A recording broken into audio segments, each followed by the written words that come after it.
Wish you have a lovely day.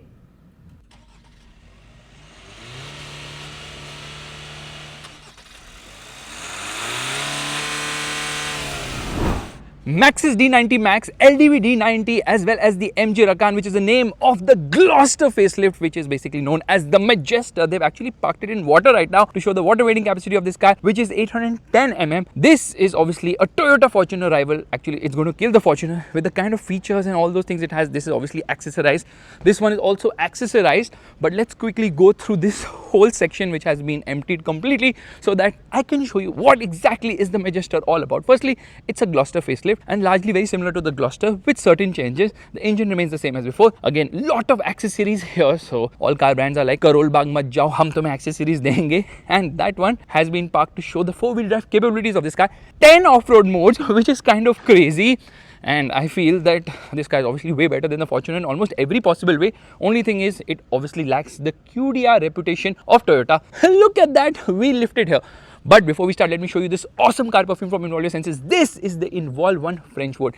It's actually a blend of fine body perfumes. It smells awesome, yeah. It's very refreshing. It does not leak at all. It's super easy to regulate. You can regulate it like this. No leakage here at all.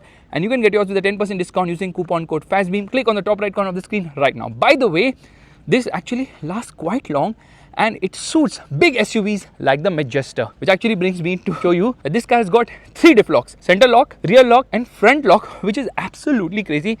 Something which obviously the G-Wagon boasts of. Okay, I'm comparing a Chinese vehicle with G-Wagon. Well, that's kind of crazy. But yes, this is very capable because it is obviously a body on frame. This is the frame of the vehicle, high tensile obviously, and you can see the transfer case there, the engine right there. So yeah, it's good they have displayed the underbody of the vehicle, the underpinnings, because I would have to really go down to show you that the spare wheel is actually full sized here, and it is an alloy as well, dual exhaust here. But that is the car on which we are going to discuss more, which means that I have to do my own crawling to get out from here to show you this right away. First and foremost, let's straight away open the engine bay. Engine options have reduced from 2 to 1 because with the Gloucester now, the rear wheel drive variant had a single turbo, lesser output, and the four wheel drive variant had twin turbos. This one has twin turbo for all the variants, which is kind of nice because this engine makes 215 horsepower, more than the Fortuner, 478 Newton meters of torque, less than the Fortuner. Actually, Fortuner has a lot of different outputs depending on manual, hybrid. Then obviously Fortuner also comes with a petrol engine. You get gas struts here, you get insulation right there, which is fantastic. And listen to this. Oh, shuts with a proper thud. Now, in terms of design, well, they have made quite a lot of changes here. The grille has become even bigger. You have a massive grille here, finished in piano black. You get a camera here. This is the sensor, the radar for ADAS, because it's got level 2 ADAS. Morris Garage is written here. I mean, that's a bit too loud and too much as well. Dynamic swipe indicator. So this is actually the DRL. This is the DRL. This is also the DRL, and it has got triple projector setup. Oh yes, triple projector, low beam, and this is actually the high beam of the vehicle. So looks very rugged and nice, and I mean, it looks so freaking massive in terms of size because its width has increased by 90 mm when compared to the Gloucester, which is crazy. The length has also increased by 61 mm when compared to the Gloucester, and the height has increased by 9 mm. So it is longer, it is wider, it is taller when compared to the Fortuner. The length is almost 5.1 meters. The wheelbase is almost 3 meters. The wheelbase remains the same as the Gloucester, so no change on that front. 19-inch tires now. Tire size happens to be massive at 265/55 19s. Alloy wheel design looks decent. Not great, not bad at all. But yeah, it's good. And here you obviously get the body cladding, which is plastic and it is not painted. Here you get this element, I don't know why, this chrome and this gloss black finishing. You obviously get a camera here. You get a camera there as well for lane keep assist and a rain sensor too. Oh my god, the car is so big now. It's huge. Well, that's what she said. You get piano black finishing on the door handles. You get a request sensor here. You get a side footstep as well. Ground clearance 219 mm, which is actually quite nice. And you have to literally climb in from here. Roof rails don't seem functional here. Yeah, this doesn't seem functional at all. Let's get into the rear, wherein that is the minimum legroom. That's not minimum, that's zero legroom, and I pushed the seat all the way ahead, and this is completely upright. This is as reclined as it can get, and the seat has been pushed behind. So obviously you can move the seat ahead and behind using this lever right here. You get ISOFIX child seat mount. This vehicle is available in 2 trim levels. I think there's a Savvy and there's one more Sharp. Oh, I keep forgetting it. But the base variant is only available with rear wheel drive. And as a 7-seater, the higher variant, the top variant, is available as rear wheel drive in 6 and 7 seater, and the top variant with the 4-wheel drive is only available with 7 seats. No captain seat variant there. Door pockets are big enough here. JBL sound system, yeah, 12 speaker system, which is nice. Lot of leather almost everywhere. Carbon fiber sort of finish here, but no rear sun blinds. Come on, that could have been added. There's a nice handle here so you can climb in nicely and comfortably. Says MG right here, which is this treatment checkered flag wala. I have no clue at all. So let me get inside and tell you that there is actually good amount of foot room and knee room. Yeah, that's good. Let's shut the door. Under thigh support is actually poor here.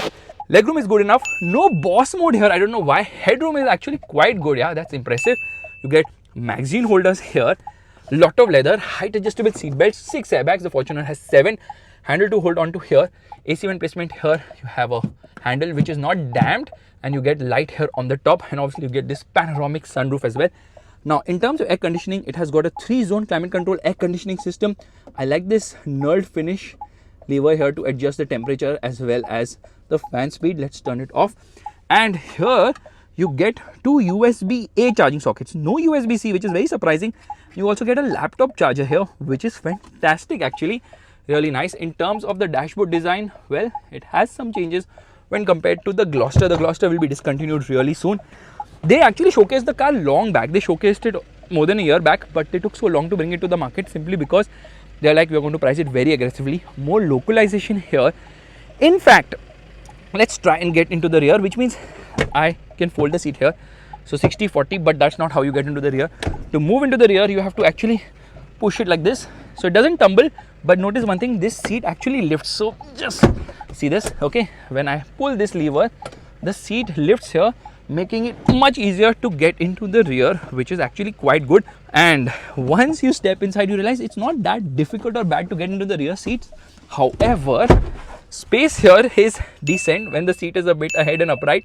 When you obviously push it behind, then space becomes a bit of a problem. So under thigh support is obviously as poor as it gets, but this is one of the better third rows, and headroom seems to be adequate enough. So yeah, this is good, but what is this under thigh support? That's crazy. You get a cup holder here, and these hooks are there obviously if you want to secure your luggage.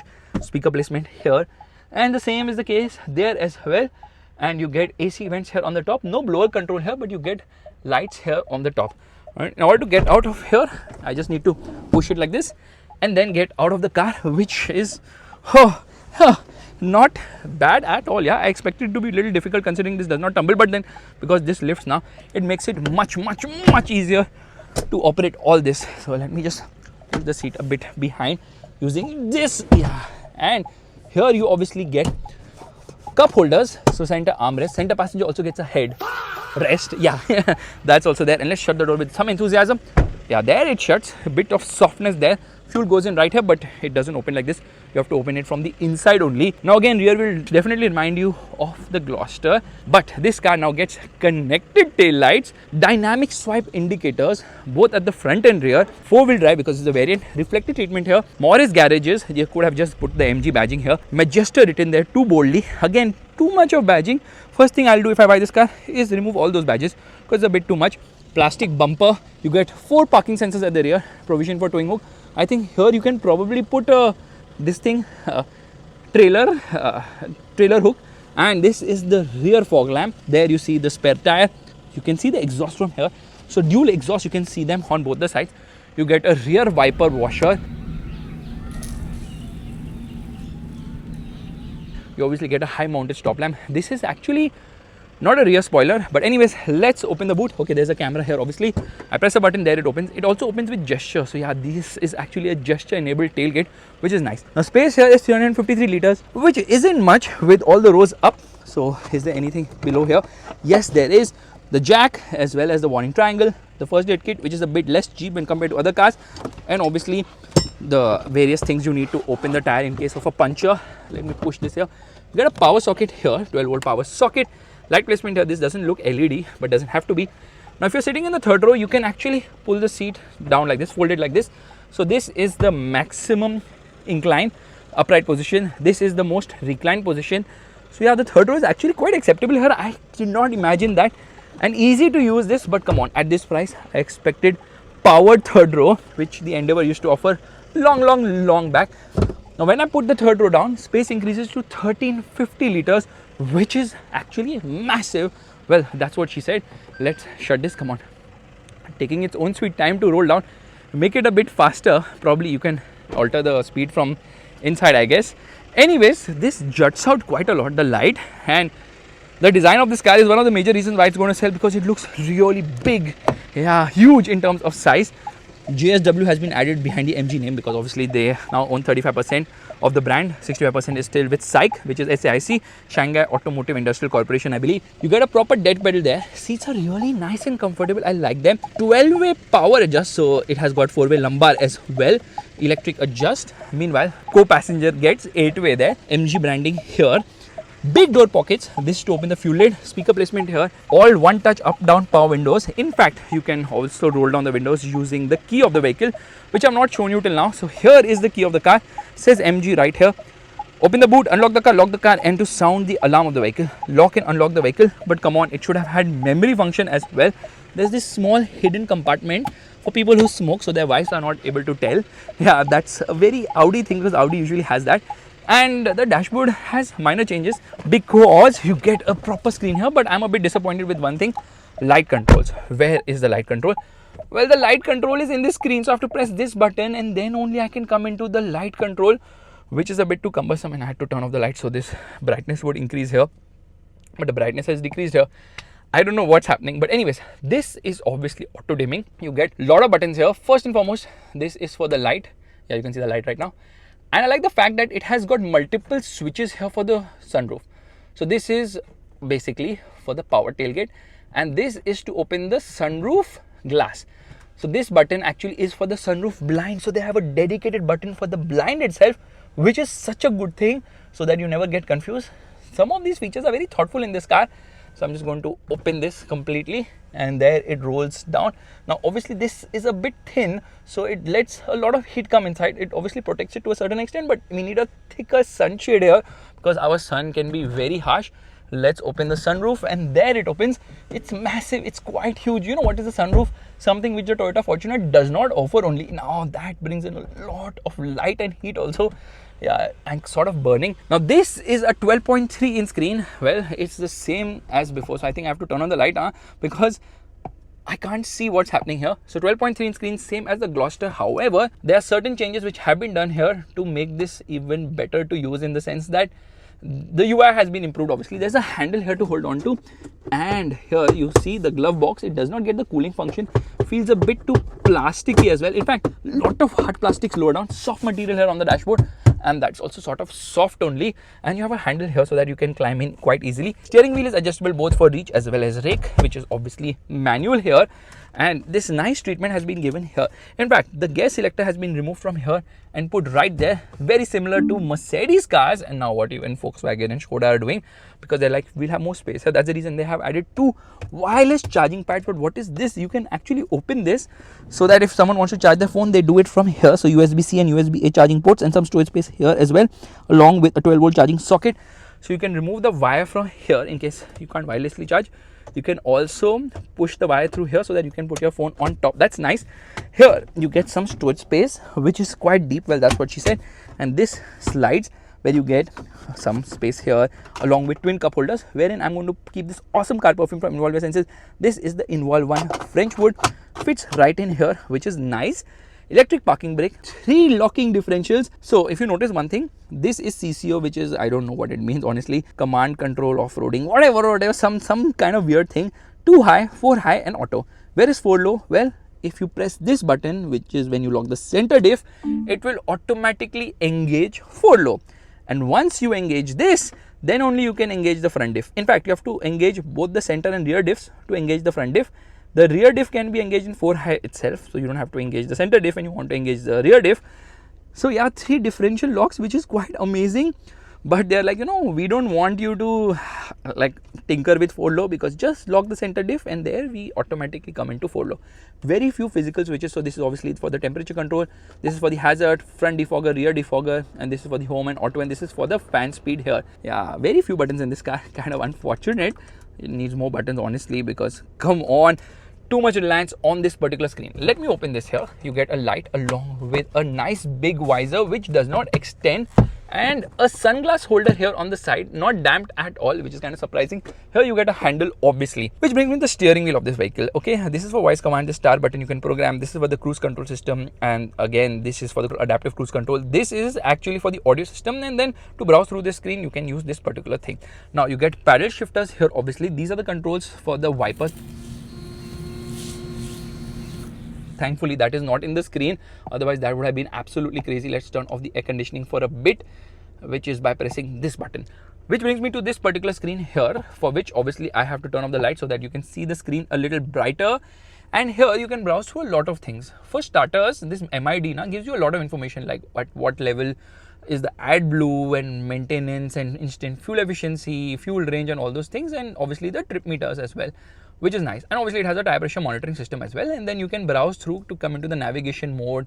You can come into the audio source, the phone call, and this is, I think, for the ADAS menu here, and obviously it tells you the warnings as well. So that's nice. And does it have a soft limiter?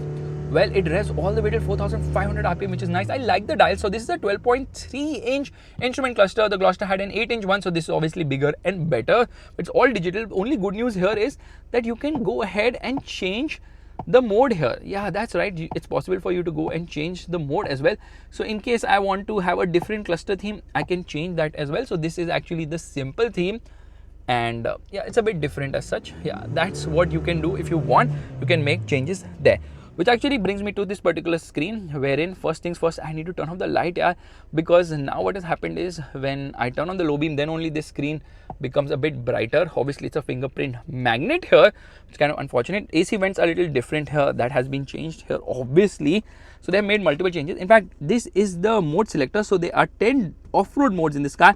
And in terms of drive modes, well, let's try and figure that out. So I press this mode button. Why is it? Yeah, welcome to custom for blah blah blah blah blah, do not panic, and I'm not panicking only at the moment. And there it shows me the modes. So power, you can go through Eco, Sports, Normal. EPS is electronic power steering. Comfort, Sports and Normal. ESC, you can turn it off, and obviously you can keep it at normal as well, and you can turn off everything you want, basically traction control as well. So now this screen is a 12.3 inch unit, which is actually quite slick to use, thankfully, because a lot of things are in this particular screen.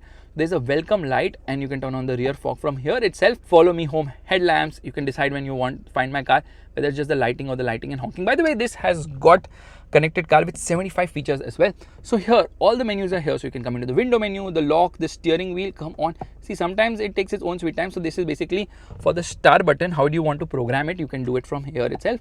Then the light control, which I already shown you. The mirror adjustment is a bit weird, because if I want to adjust the mirror, I can actually do it from here. So it's not weird, it's fine. I don't know why they are having it in this particular screen. It's for auto fold, yeah, because I think this has heating and memory as well, which is, no, it doesn't have memory only. 64 color ambient lighting is there, which is quite nice. And there's some ambient light for welcoming and seeing off guests, which is kind of cool as well. Tire pressure monitor I've already shown you.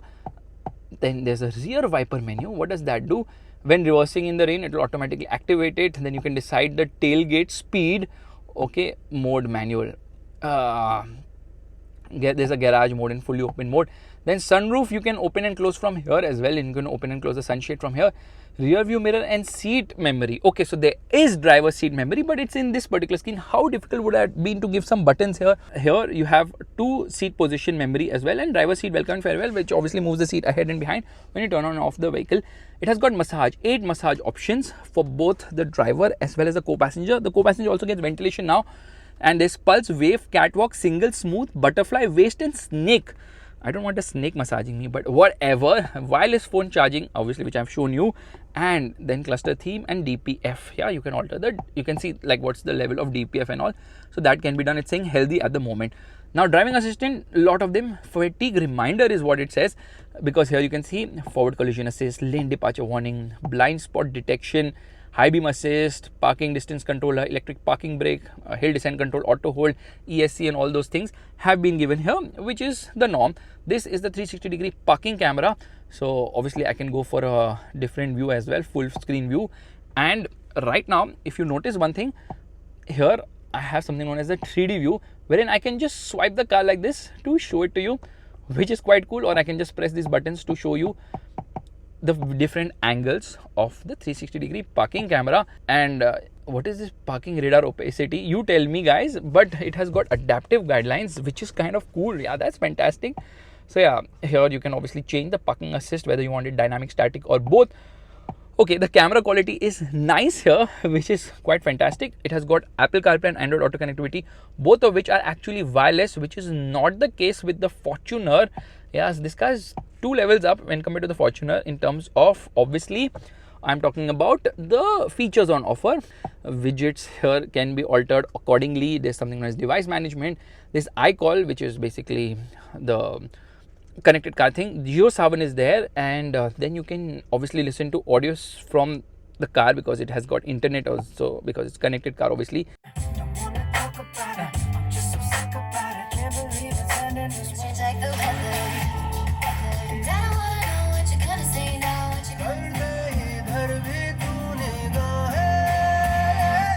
Then there's a theme store. Are you asking me to buy things? I don't know. Yeah, it is probably telling me that I can just buy themes, or I can just change the themes here, which is kind of nice. Let me change it to the deep sky blue one, which quite honestly looks very good here. There are cabin modes. There's a valley mode. There's a quiet mode as well. Such a Hyundai thing. Yeah, they've taken this from Hyundai's playbook for sure. And then when you come into this, you have to obviously put a code, and just so that, you know, people don't misuse the car when you give it for valet. Which brings you to the AC menu. This is seat ventilation. Oh my god, it's effective. I can feel it already. There's a PM 2.5 air filter as well. It does not get seat heating. It gets it globally. It does not get it here. It doesn't need it, honestly, because come on, we don't need seat heating. And then I can control the rear AC from here, which has got 8 levels as well, which is quite fantastic too, because yeah, it's a chiller, the air conditioning. If I keep this button pressed, I can actually move the widgets here. Yeah, this is very much customizable, which is quite nice. So yeah, this screen is getting the job done, but yeah, physical buttons should have been offered here. Now what MG is saying that, you know, for the first 3,000 customers, they are going to get 5 years unlimited kilometer warranty, 5 free labor free services, so you don't have to pay for labor when you service the car, and 5 years roadside assistance as well, which is fantastic. The horn is not worthy of a car which looks this masculine. Yeah, the horn could have been a lot better. So I'm a bit disappointed in terms of the way the horn works in this car. It could have been a lot better.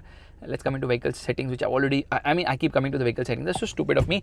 Let's come into the reverse gear, and there it's making sound. Adaptive guidelines, obviously. Yeah, car is quite feature loaded. It gobbles up the Fortuner time and again. I keep saying the same thing. Let me turn on the vehicle, open the door, and there the seat is moving, and it's telling me which exact door is open. The position light is not off, so it's going to keep ringing. Did you notice one thing? She said goodbye. Okay, when I turn on the car, listen to her, okay? Wish you have a lovely day. Thanks, lady. Wish you the same. Yeah, when you turn off the vehicle, it obviously shows the MG logo there, which is quite nice. I quite like the interior theme because it's black with the Gloster. It had a dual tone treatment, obviously. So when compared to the Gloster, obviously a lot of things have changed and definitely improved here. But essentially, it's the Gloster facelift with a new name, which isn't a bad thing at all. I have locked the car right now. I'm just going to keep this button pressed. Let's see if all the windows roll down, and they roll down at such rapid pace, and the rear window rolls down almost all the way down, which is also fantastic. So finally we have a 3-row vehicle, which actually surprisingly is a 3-row vehicle, because 3rd row is decently impressive. For children to definitely is great. Only under thigh support is not good enough here, but rest of the stuff is actually quite nice. I am damn impressed. In fact, lot of off-roading is happening here. So a customer came to me, he's like, I am a subscriber of yours. I'm like, how do you like the car? He's like, the car is amazing. Obviously we are going to end up buying the Fortuner only, and on that disappointment, it's time to end. Thank you. Yeah, lady, keep quiet, let me talk. So on that disappointment, it's time to end. Thank you so much for watching. If you like this video, make sure to give the thumbs up, that's the like button, and don't forget to subscribe to the channel, and don't forget to check out this awesome car perfume from Involve Your Senses, the Involve One French Wood. Click on the top right corner of the screen right now. Let me change the modes here and show it to you right away. So there, changing the modes. There's a snow mode, obviously. There's a normal mode, which is the basic mode, and बाकी कहाँ चला गया यार, मेरे को और mode में भी तो डाल दे. Yeah, so obviously to go into the other modes like rock, mud and all that, I have to lock the differentials as well. Bye bye.